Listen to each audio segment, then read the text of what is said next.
Dulúð umlykur spákonur og dulspekinga í hugum manna og hvort sem fólk trúir á hæfileika þeirra eða ekki, eru flestir forvitnir hvað þau hafa að segja.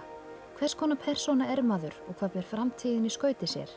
Sumir leita til þeirra fyrir forvitnisakir en aðrir til að læra meira sig eða fá hjálp við að taka ákvörðun hvert skuli stefna. Amy Engilberts, dulspekingur, hefur nóg að gera við að lesa úr fyrir fólki eins og hún kallar það. Amy fæddist í Danmörku en fluttist með foreldrum sínum hingað til lands nokkur ára gömul. Einnig bjó hún í Frakklandi í fjölmörg ár. Þar aflaði hún sér menntunar á ýmsum sviðum, meðal annars í skriftfræði. Nú er ætlunin að kynnast starfi Amy nánar. Við komum okkur fyrir í Perlunni því þar er gott útsýni. Þaðan er hægt að sjá margt og mikið sem er einmitt líka einkenni á Amy. Hún virðist sjá inn í huga fólks og inn í framtíðina. Já, ég myndi nú eiginlega kalla mig meira dulspeking. Ekki spákonu? Nei. Akkur ekki? Já, þetta finnst mér bara, þetta er sko, það sem ég þarf að nota svo mikið bæði það sem kallað er útreikningar og athyglisgreindina, að þá leggja meira áherslu á það, en ef maður er svokallað spákona, þá er það eins og maður sjá sýni, eða maður finnur fyrir hlutunum. En hjá mér er það bæði, ég er mjög næm og svo nota ég mikið athyglisgreindina mína, þannig að þetta er ekki alveg það sama. En manni finnst svona margir kalla þig spákonu, er það ekki rétt? Jú, þetta er bara verið gert svo mikið hér á landi. Hvert er það eitthvað gamall vani hjá Íslandingum? En hvaða menntun hefurðu? Ég er skriffræðingur og lóafræðingarmenntun. Og þar fyrir utan undanfarin, ég byrjaði að grúska í stjörnuspekinni upp á 1966-8 hjá einum þekktum frönskum stjörnuspekingi, astrológ, Andrés Raps, sem var verkfræðingarmenntun. Og ég lærði hjá honum í 2 ár í samband við astrológi, en ætlaði aldrei nokkuð tímann að leggja það fyrir mig. Ég hefur raunverulega bara notað það meira svona yfirborðskennt til þess að fylla inn í lóafræðina og við útreikningarnar. Eitthvað fleira sem þú hefur verið að leggja stund á? Ég hef alltaf haft áhuga á sögu, svolítið áhuga á pólitík, bara svona mannúðlegan hátt, heimspeki, svolítið grúska í trúarbrögðum. Svo hefur líka heyrt að þú talir mér tungumál. Dönskun er nú mitt móðurmál og það er nú fyrsta málið sem ég talaði og liggur alltaf fast í mér og ég hugsa oft á dönsku ennþá. Tala ég frönsku og ensku og ég hef svo getað bjargað mér svolítið á öðrum tungumálum. Ragnheiður, hverju spáði Amy fyrir þér? Hún bæði spáði og sagði. Hún lýsti mér og mínum mjög nákvæmlega, bæði líkamlega og andlega. Hún spáði dóttur minni, kyni og fæðingarári. Hún spáði húsbyggingunni sem er hér ekki langt frá okkur og sagði mér hvernig við ættum að byrja á henni. Og ég hlýddi því og það hefur gengið vel hingað til. Síðan spáði hún náttúrulega talsverðu sem ekki er komið fram ennþá. Og ég vona að það rætist margt af því. En þú sagðir hún hefði spáð dóttur þinni. Hvað var hún þá bara á næsta leiti? Hún var ekki plönuð. Og mér fannst þessi spá nú reyndar hæpin því að ég ætlaði ekki að eignast annað barn fyrir þá löngu seinna. En hún sagði hún kæmi og hún kom. Tekur alveg mark á svona því sem Amy var að segja? Það er nú svona upp og ofan. Maður vill nú kannski taka mark á því sem er gott og taka ekki mark á hinu. Ég tek mark á því sem hefur ræst, já. Þú sagðir að hún hefði lýst þér og þínum mjög vel. Hjálpaði það þér á einhvern hátt? Var það gott að heyra þetta? Já, það var gott að heyra það. Hún lýsti mér og manninu mínu mjög vel og hún svona sannfærði mig að það sem ég kannski efaðist á þeim tíma, hún sannfærði mig að það myndi ganga. Og þetta þegar manneskja kemur til þín og biður að spá fyrir sér, hvað er það sem þú gerir? Nú það gerist það að ég byrja á því að biðja kannski um fæðingardag og fæðingaára og fæðingartíma og ég fer að reikna út og svo fer ég að til dæmis að lesa í hendina á því eða reikna út plánutafstöðun sem ég hef svona meira auka og svo lesi úr því sem ég sé og hlusta svo á persóna. Lestu úr því sem þú sérð, á hvað horfur þá? Nei, ég meina ég les úr lóanum. Já. Og stundum les ég úr skriftinni og svo les ég úr plánutafstöðuna. Nú hef ég heyrt fólk segja að þú skoðir það svo vel, þú skoðir allar hendurnar, þú skoðir neglurnar. Já, vegna þess að höndin er svo mikið líffæri og línurnar eru svo mikið sterk einkenni á einstaklingnum sjálfum. Og hendurnar gefa líka til kynna svo mikið heilsufar persóna og andlegt og líkamlegt ástand persóna. Geturðu bara lesið fólk eins og opna bók með því að skoða hendurnar? Ég myndi kannski ekki segja 100% og ég held ég myndi ekki kæra mig slíkt, en kannski að vissu marki. Ég er að velta því fyrir mér, gaman að vita hvort þetta er nú lært eða meðfætt, þessir hæfileikar þínir. Lóafræðin er lært, skriftfræðin er lært, andlitsfræðin er lært, stjörnuspekin er lærð, jú. En til þess að geta unnið úr svo öllu saman þarf maður að hafa sterkt innsæi. Og það er alveg saman hvað maður gerir, hvort sem maður er listamaður, leikari, rithöfundur eða hvað er sviði, þá þarf maður að nota innsæi. Og hann getur lært hvað sem er, en ef hann hefur ekki innsæi í sínu starfi, þá getur hann ekki unnið úr því. Hvaðan heldur að svona spádómsgáfa sé þá komin? Það er mér náttúrulega alveg ógjörningur að svara. Ég held hins vegar, þó ég leggi engan dóm á spádómsgáfu sem slíka, að þá held ég að Amy sé óskaplega næm og hversu mikið af þessu hún einfaldlega skynjar í gegnum þann sem hún er að tala við. Ég veit það ekki alveg, ég held að það sé ansi stór partur af því. En þú talaður um skriftfræði, að þú hefur lært það. Hvað er það? Skriftfræði er raunverulega að lesa úr lundafari persóna í gegnum hreyfingu handarinnar, eða hreyfingu skriftarinnar. Og þetta verið notað raunverulega frá því á 14. og 15. öld. Það er að segja að maðurinn hefur alltaf notað það sem kallað er athyglisgreindina sína og maður fór að taka eftir því að til dæmis á miðöldum var mikið skrifað og auðvitað konungarnir og keisararnir og við hirðina þurftu að reyna að átta sig á lundafari fólks, til dæmis að segja, og hvort að það voru falsanir eða ekki og það hefur raunverulega byrjað þannig. Hvernig er þetta svo notað í dag? Í dag er þetta bæði notað í sambandi við að sálfræðisleysi. Þetta er notað til þess að í sambandi við að ráða fólk í vinnu til þess að átta sig á lundafaris persóna, í sambandi við þróun á veikindum, í sambandi við falsanir, skjalafalsanir svo framvegis, til þess að átta sig á hvort að þetta bréf eða þetta skjal eða þessi ávísun er fölsuð ekki. Er þetta notað hérna á Íslandi? Nei, ég held ekki að þetta sé mikið notað hér á landi. Við erum svo fá hér og svo smá og til dæmis ef ég ætla að ráða því vinnu þá fer ég yfirleitt eftir hvað þú kannt og svo kannski eins og maður segir oft hér að maður þekkir mann sem þekkir mann. Þannig að þetta er lítið notað hér og þetta er mikið meira notað úti líka í sambandi við rannsóknir á sjúkdómum sem er eiginlega ekkert notað hér. Þannig að þetta er öðruvísi þjóðfélagsmönstur í þeirri merkingu. Við erum of fá til þess að nota þetta ráði. Ég held að þetta hefur kannski verið notað svolítið hér í dómsmálum og það hefur þá raunverulega verið meiri í samband við fölsun eða skjalafölsun svo framvegis eða peningafölsun, ávísunarfölsun. Annars er núna að fara að koma dálítið til mín fólk og biður mig að lesa út úr skrift til dæmis tilvonandi eiginmanns eða eiginkonu, barna og svo framvegis.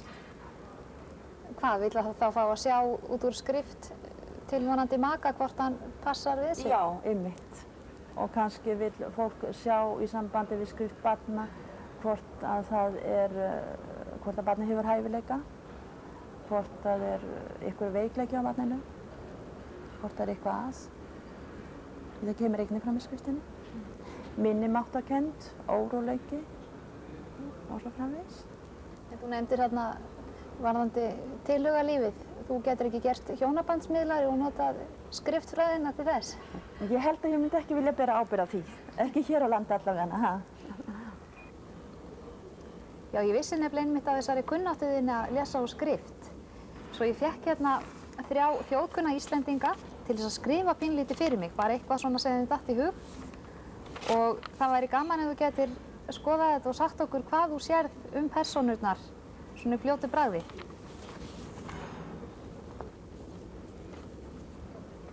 Í sambandi við þessi hérna skrift, kæra vinkona, þá myndi ég nú álita að þetta væri viljasterk persóna, stefnuföst, svolítið lokuð, mjög föst fyrir.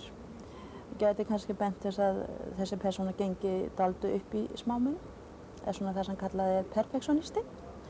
Það hefur sterkar tilfinningar, ástríður, en það eins og það reyna að loka sig dálítið inn í skel. Það frekar metnaðarkennt og þó að vissu leyti það sveigjanlegt. Sérðu eitthvað svona hæfileikana? Hvaða hæfileika þessi aðili hefur helst? Já, ég myndi nú kannski álita að þessi persóna hefði hæfileika í sambandi við, það dálítið erfitt að átta sig á hæfileikunum þarna.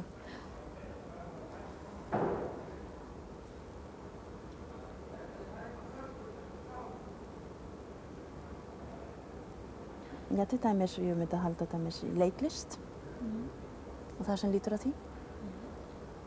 Ég vil taka næsta bréf, sjá hvað þú getur sagt okkur um þann einstakling.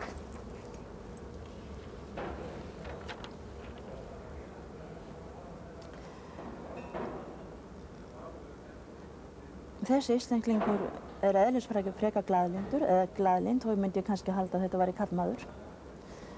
Hann eða hún frekar fljótfær, hrifnæmt, tilfinningaríkt, hefur á öðru hvoru tendensa til þess að keyra sig of áfram og svo virðist það svona á köflum það svolítið sveiflukent í lundafari. Það getur verið sem sagt dregist alltaf niður á köflum og svo skyndilega hefur það mikið úthald og svo aftur fer það svolítið niður. Það áhrifagjarnt og mjög næmt. Veistu eitthvað hæfileika eða störf sem þú myndi henta þessum aðila? Ég myndi raunverulega halda að þessi persóna hefði hæfileika að nota sterkt ímyndunarafl, sköpunarhæfileika og ég hefði kannski lagt áherslu á til dæmis skriftir, skapandi svið en að skrifta. Það vantar svolítið sjálfstraust. En það þarf að láta bera svolítið á sér. Þessi? Já, hann eða hún. Já. Og þá það síðasta bréfið.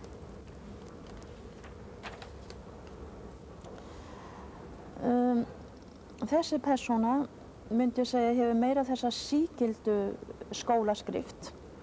Svona frekar vandaða skrift eins og maður segir. Þótti mjög falleg í gamla daga til dæmis. Ég myndi kannski leggja áherslu á að þessi persóna væri mjög skyldurækin í því sem hann tæki sig fyrir höndum. Það væri allt stefnufast.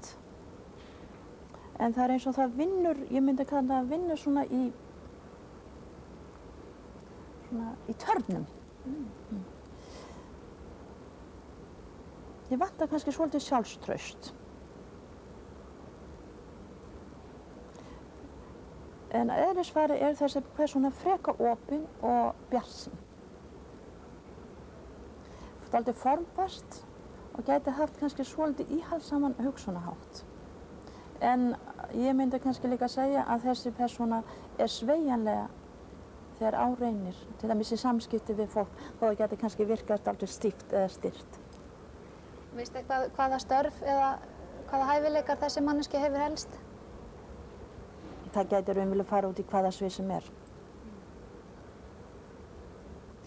Maður sér það ekki svona í fljótu bragði á svona Maður þarf að skoða fleiri bréf og bera saman. Maður þarf jafnvel að bera saman þróun skriftarinnar hjá persónu. Frá því að það var barn þangað til að orðið fullorðið. En mér langar að geta þess svona, segja þið frá því til gamans að þessi manneskja sem hún sagðir að veri opin og glaðleg, það er Valgerður Matthíasdóttir, sjónvarpskona og arkitekt. Þessi hérna sem þú sagðir að þyrfti að láta bera svolítið á sér, þetta er Sigmar B. Hauksson. Og þessi hérna sem þú sagðir hefði leiklistarhæfileika, hann er nú aldeilis stigið á svið því að hann hefur komið fram á ýmsum skemmtunum og í sjónvarpi og þetta er Hermann Gunnarsson. Ó, já, ég haf ekki hugmynd þetta. Nei. Hefur Ammi spáð fyrir þér einhvern tímann? Já, hún spáði fyrir mér fyrir 15 árum. Og hvað sagði hún? Flest af því sem hún sagði var svona almenns eðlis. En það var sérstaklega eitt sem ég man eftir sem að rættist alls ekki. Hún sagði mér að ég ætti þá eitt barn sem var alveg rétt. En ég myndi líklega ekki eiga fleiri börn, heldur er ég amma 3 barna. Og þetta finnst mér svo sláandi. Því að ég er þekkt fyrir það í dag hvað ég á mikið af börnum. Og hvað áttu mörg? Ég á 5. Þannig að maður sá hún ekki þessi 4. Nei, þetta er svona mitt einkenni, finnst mér, mitt vörumerki. Þetta hefur ekkert verið svona krydd í tilveruna? Sko, þegar ég var unglingur, þá lágum við stelpunnar í því að spá hvor fyrir aðra, við vinkonunnar.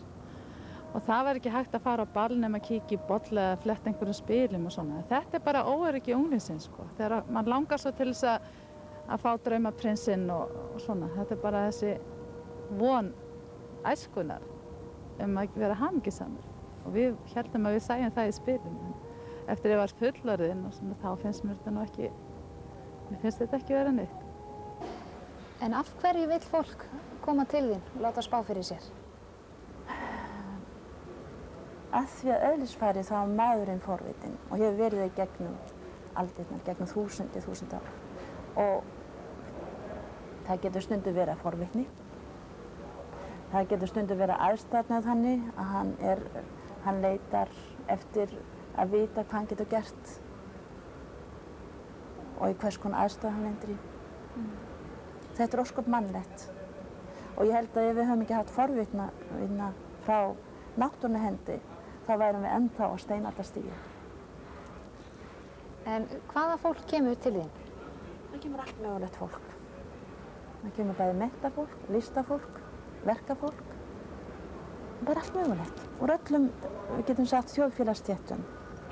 Og karlar jafnt sem konur? Ég myndi kannski segja 65% konur og sirka 35% karlmenn.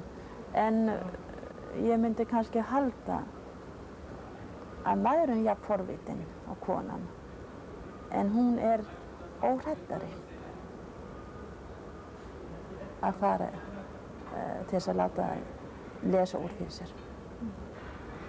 En hafa einstaklingarnir breyst eitthvað svona í gegnum árin sem koma til þín? Sko, þjóðfélagið hefur breyst og það gera verkum að það eru allt of mikið hraði hér. Það er stress og það sem okkur vantar, það er að taka lífinu meira með heimspekileg ró. Að lifa meira frá degi til dags og njóta lífsins og njóta þess að vera til. Það vantar okkur í dag.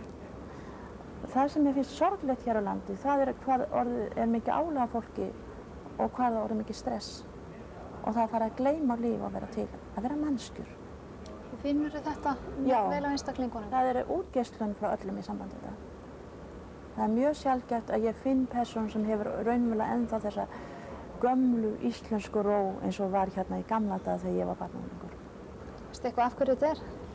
Já, það er bæði, það er ómikið álag á fólki, ómikið vinna, það er ómikið kappleik og ég myndi kannski halda að fólk er farið að, það vil fá hlutina strax, það vantar þolinmæðina og þetta hefur jú áhrif á líkamsstarfsemina og það hefur svo áhrif á útgeislun líkamans og veldur spennu og þessi spenna er eyðandi. Þetta er ekki uppbyggingandi spenna, heldur þetta er sálareyðandi. Ammi, finnur þið fyrir því eitthvað að fólk sé óöruggt gagnvart þér? Finnist að þú getur séð allt um það? Já, ég myndi nú eiginlega segja það vegna þess að það setur upp svona grímu Það setur svona í vissa stellingar, en það er bara svona eins og vörn gagnvart umhverfinu. Að það hugsa með sér, já, hún má aldrei ekki vita neitt um mig. Og jafnvel þegar ég hef beðið um að fólk gefi mig upp hvað það heitir, þá hef ekki stundum viljað gera það, heldur bara að gefa mig upp eitthvað svona létt lítið nafn. En ég hefði nóg að gera ef ég ætti að vita allt um fólk á Íslandi. Þá gæti ég alveg eins orðið lögreglustjóri heimsins.